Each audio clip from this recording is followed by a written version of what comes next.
الرضا محمد المهدى إلى الناس مرسلا وعترته ثم الصحابة ثم من تلاهم على الإحسان بالخير وبلا وثلثت أن الحمد لله دائما وما ليس مبدوءا به أجثم العلا وبعد متنا مجف قوشتي الله سبحانه وتعالى إذن كان من بيت صبا بالدير بك صلى الله عليه وسلم أبو غانا كان سبينتي مولي برونجي ربيريا سبا الله تو برونجي في الدنيا والآخرة نتوغينا ماسو نمسو مجفة إجا تجويد القرآن الكريم نقول بإذن الله تبارك وتعالى تغينا كبيرا كتنوليا أحكام الميم الساكنة أحكام الميم الساكنة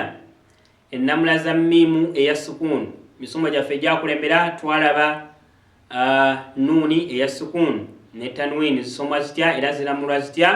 ولا بإذن الله تغينا كلابا النملة يميم الساكنة تنوين النملة يميم الساكنة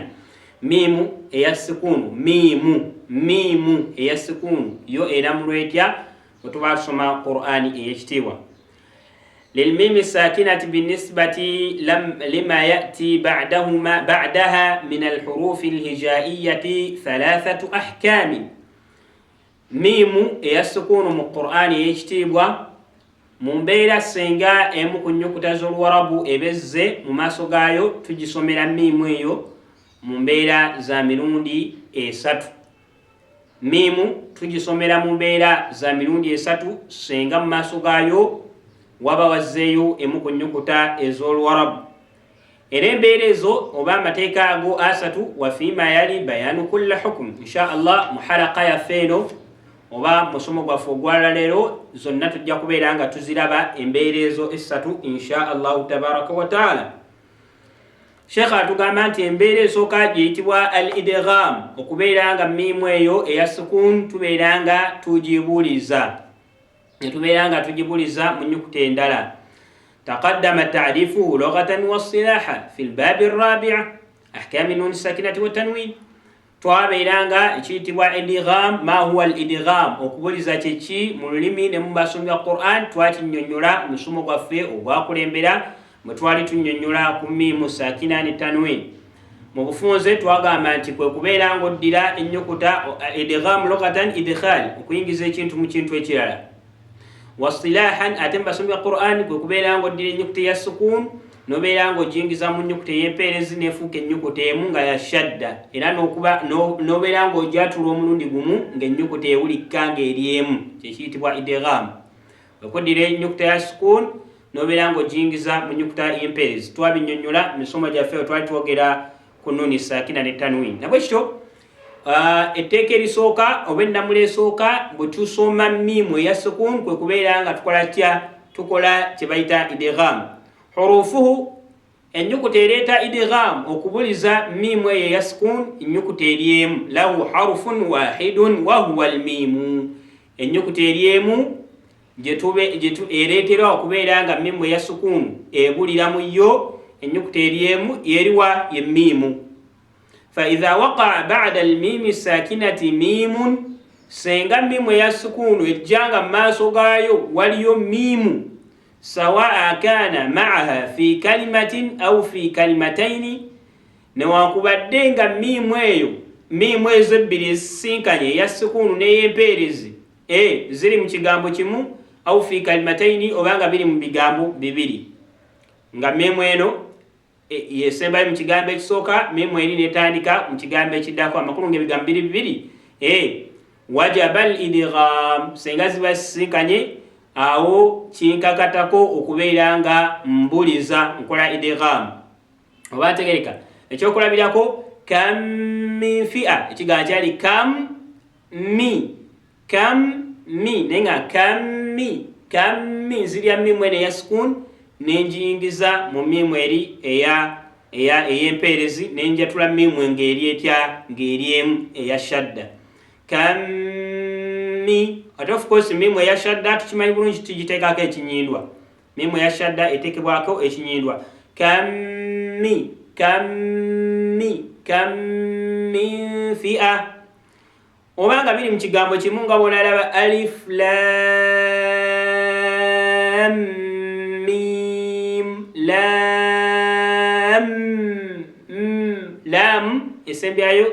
lam esembyayo mim deni ntujingiza mim ejja maaso lam mim ekyo tuyita al idgham wa yusamma idghaman mithlayn saghira era mim eyo idghamu eyo abasomi baffe aba Qur'ani eyekitiibwa bagiyita idghamun ey'ennyukuta ebbiri oba okubuliza okw'ennyukuta ebbiri ezifaanagana saghira naye ng'okubuliza okwo oba ennyukuta ebbiri ezifaanagana mithlaini saghira yani ennyukuta ebbiri ezifaanagana naye ng'okubuliza mwe zijjidde ne zifaanaganira okufaanagana okwo kutini kuyita saghira era ng'okufaanagana okutini kwe tuyita saghira kwe kubeera nga ennyukuta esooka ya sukun kuba tulina kye bayita almutamathilaini ennyukuta ebbiri okubeera nga zifaanagana ne zijja ne zisinkana naye nga zifaanagana kati ennyukuta ezo ebbiri bwe ziba zizze nga zifaanagana tukiyita almutamathilaini nga zifaanagana ba'u ku ba'u mimu ku mimu oba ntegere then ne tubeera nga tuzaawulamu nti eyo okufaanagana okwo kutini okufaanagana okwo kunene okusinziira ku mpeerezi ze ziba ziina senga esooka ku nnyukuta ezo ebbiri eziba zizze nga zisinkanye nga zifaanagana senga ebeera ya sikuunu ng'eddako ya mpeerezi ekyo tukiyita mutamathilaini saghiri esooka ya sikuunu ey'okubiri yaki ya mpeerezi tukiyita kitya mutamathilaini assaghiri saghiran oba tegedekese tayib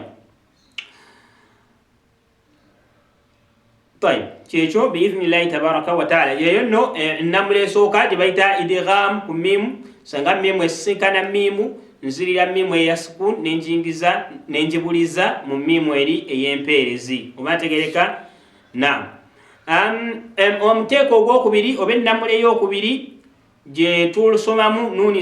mimu eya sukun gye bayita al ikhfa'u ngera ikhfa'u ekiyitibwa ikhfa'u taqaddama ta'rifuhu lughatan wa istilahan fi al-bab ar-rabi' ahkam al-sakinati wat-tanwini ikhfa'u mu lulimi ne basomi ba Qur'ani twakiraba kibayita ikhfa'u okweka twakiraba okweka kyeki twakiraba mu musomo gwaffe ogwa nuni sakina tanwin musomo gwaffe ogwakulembera twabiraba bulungi musomo egyo kwegiri gyonna ku YouTube beera nga okitunuulira ogisome biidhnillahi tabaraka wataala era nga mwetuba tukweka mimu eya sukunu lahu harfun wahid nyukuta eri emu yokka egireetera okubeera nga tugikweka nyukuta ki wahuwa alba'u enyukuta ya ba'u diri wetukweka mimu tugikweka mimu eya sukunu senga eba esinkanye ba'u فإذا وقع بعد الميم الساكنة باء ولا يكون ذلك إلا من كلمتين أخفيت الميم عندها بغنة ويسمى إخفاء شفويا وما تقولك senga osingana mimu eya sukunu nga maaso gaayo waliyo baa'u tuddira mimu eya sukunu ne tugikweka mu baa'u naye ekyo kibeera mu bigambo bibiri biteekeddwa okubeera bigambo bibiri amakulu ikhfa'u ku mimu eya sukunu tesobola kubeera mu kigambo kimu bibeera bigambo bibiri oba ntegereka tayib ne tubeera nga tukweka mimu eyo mu mimu eri ebezze mu baa'u eri eba egisinkanye mu kigambo ekiddako oba ntegereka naye era tulekawo ekinyindwa nga bwe twagamba ikhfa'u okweka naye nolekawo ekinyindwa wayusamma ikhfa'a shafawiyya abamanyi baffe bagituuma ikhfa'u okweka shafawiyya okwokumumwa kubanga ba'u eva ku mimwa ne mimu eva ku mumwa naye bwekiti abamanyi baffe ne bagiyita ikhfa'u shafawiyya ogenda kweka mimu eno mu ba'u siwe kiri mimu eno ogenda gikweka mu ba'u kitegeeza okweka mimu ya kumumwa eva kumumwa ne ba'u eva kumumwa amanyi ne bakituuma ikhfa'u shafawiyya okukweka kwa kumumwa kuba nnyukuta zombi za kumumwa ekyokulabirako hum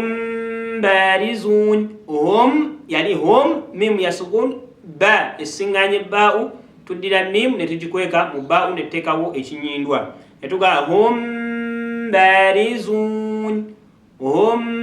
barizun okay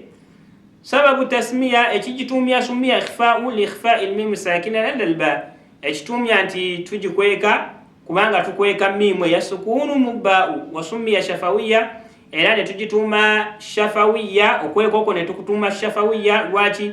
olw'ensonga nti ennyukuta bbiri zombi ziva ku mimwa. والصحيح في كيفية إخفاء الميم الساكنة عند الباء هو إطباق الشفتين من غير كز مع مراعاة الغنة. embeera butya bwe tukola ikhfa oba bwe tuleeta ekinyindwa kya ikhfa'u, butya bwe tukola ikhfa bwe tukweka mimu eyo eya sukunu, mimu eya sukunu butya bwe tugikweka mu bba'u, tugikweka tugatta emimwa tetulekaawo space, kuba mimu ne bba'u zonna nnyukuta za ku mimwa ate zatulwa emimwa zikoze eki gigattibwa. Amburika ba sorry hum barizun homba mimu ne bba'u zombi za kumwa. Kati ekisinga okubeera ekirungi kwe kubeera nga tugatta emimwa newankubadde waliwo abamanyi baffe abasoma nga balekawo ka space hom barizun, naye kino oza bakikola nnyo eri mu iqlaabu oba ntegereka, naye wano tugatta emimwa. Kisinga okubeera ekirungi kyekirimu obukakkambu n'obuteekalubiriza nnyo oba ntegereka, naye nga nakoze kiri ekirala wabanga sheekhe wu bwati bwe yakisomesa, nze kyembasomesa kugatta mimwa kubanga nange kyenajja ku sheekhe wange, naye ng'ate waliwo ne basheekhe abasomesa kiri ng'ate nabo bajja ku sheekhe, kale waba akikusomeseza nakyo kitwala olw'ensonga nti Qur'an tugisoma mushafahatan, tugisoma tugijja ku sheekhe ate mutawatiratan oba tegereka. Tayib, embeera ey'okusatu esembayo oba etteeka ery'okusatu butya bwe nsoma mimu sakina ne tanwin kwe kubeera nga nkola izhaaru nga njolesa, era nga izhaaru kikiyitibwa ne izhaaru mu misomo gyaffe gyakulembera ku noni sakina ne tanwin twakiraba izhaaru kyekimu lulimi ne masomo ya Qur'an, okubeera nga oyatula ennyukuta nga togitadde mu kinyindwa ng'ewulikika. Nabwe kityo ennyukuta ya mimu ojolesa n'ogiwulisa n'ogyatula bulungi nga togitadde mu kinyindwa kingi nga togyongedde mu kinyindwa, kuba yo mimu ya kinyindwa eyita mu nnyindo, ogenda gibuliza togibuliza eteekeddwa okuba nga eyita mu nnyindo, naye okuyita mu nnyindo okwo tekweyongeramu kuba kutini, kuba kutini senga oba ogenda gyolesa oba ntegereka. Ojolesa ddi? Ojolesa senga mu maaso gaayo wajjawo emu ku nnyukuta 26 26 harufan, emu ku nnyukuta ku 26 era zeziri wahiya albaqiyatu min alhurufi alhijai, zennyukuta esigaddewo mu nnyukuta z'Oluwarabu ng'ogyeko ennyukuta ya mimu, kuba mimu yo twagamba mimu esikana mimu waliwo idgham, tugambye mimu esikana mimu wabeerawo idgham, nga ate ogyeko ne bba'u kubanga twagamba mimu esiŋŋaana bba'u waliwo ikhfa'u. So ennyukuta ng'ogyeko mimu ne bba'u, ennyukuta ezisigadde zonna mimu wegisinkana mimu eya sukun tukola ki? Tukola izhaaru, tujolesa ne tubeera nga tujatula oba ntegereka. Sawaa ma'a fi kalimatin wahida au kalimataini, newankubadde nga mimu n'ennyukuta gireetera okubeera nga eyolesebwa, mimu eyolesebwa nga biri mu kigambo kimu oba nga biri mu bigambo biri, wajaba al izhaaru, tuteekeddwa okubeera nga tukola ki? Nga twolesa. Wa yusamma izhaaran shafawiya, era ne liyitibwa izhaaru shafawi kuba tuba twolesa ki? Tuba twolesa mimu eyo ng'ate mimu yakumimwa, ne bwekityo ne babeera nga bagituuma izhaaru shafawiya. Ebyokulabirako nga kigambo an'amta an'amta alayhim ghayri alayhim gha, tukategedde bulungi? Toga alayhim togirwako, senga mu maaso gaayo wajjawo mu ku nnyukuta 26 ng'ogyeko ennyukuta ya mimu ne bba'u, oteekeddwa okubeera nga oyolesa mimu eyo. An'amta toga an'amta waba bikola mwana wattu kikyamu. Alayhim ghayri kikyamu, alayhim ghayri efuna ekinyindwa naye ng'ekinyindwa kitini kubanga yo nnyukuta mimu obumu ku bufulumiro bwayo nnyindo, tolina bw'oyinza giziyiza kuyitako mu nnyindo, naye eyitayo kaseera katini. Tayib, tanbihi ekyokwegendereza nga tumaliriza ala alqari'i, eri omusomi wa Qur'ani alina okwegendereza annahu idha ata ba'da almimi sakinatin wawun aw fa'un an yahdhara min ikhfa'iha lianna allisana يسرع إلى ذلك عند هذين الحرفين لقرب الميم من الفاء واتحادها مع الواو في المخرج omusomi wa Qur'ani ateekeddwa okubeera nga yeegendereza senga mimu eya sukunu mu maaso gaayo wajjayo waawu oba faa'u. Olina okwegendereza obutakweka mimu eyo. Olina okwegendereza ennyo senga osingana mimu eya sukunu nga mu maaso gaayo waliyo waawu oba faa'u, obutakweka mimu eri, kubanga waawu ne faa'u zonna zakuki nukuta za kumimwa. Oba ntegereka? Kati ayinza okwagala okwanguyiriza nakweka mimu. Ayinza okwagala okwanguyiriza nakweka mimu mu faa'u oba waawu, olw'ensonga nti mimu ne waawu ziva wamu, mimu ne faa'u era ziva wamu. Kwega mimu, obufulumiro bwa mimu bwakumimwa si bwe kiri, ne faa'u naye era eri awo kumpi kumimwa, ne waawu naye era eri awo kumpi kumimwa. So ne zibeera nga ennyukuta ezo zaagala okufaanaganyamu ku bufulumiro oba zeeriraanaganye mu bufulumiro. Katugambe zeeriraanaganye mu bufulumiro. Nabwe kityo weegendereza nnyo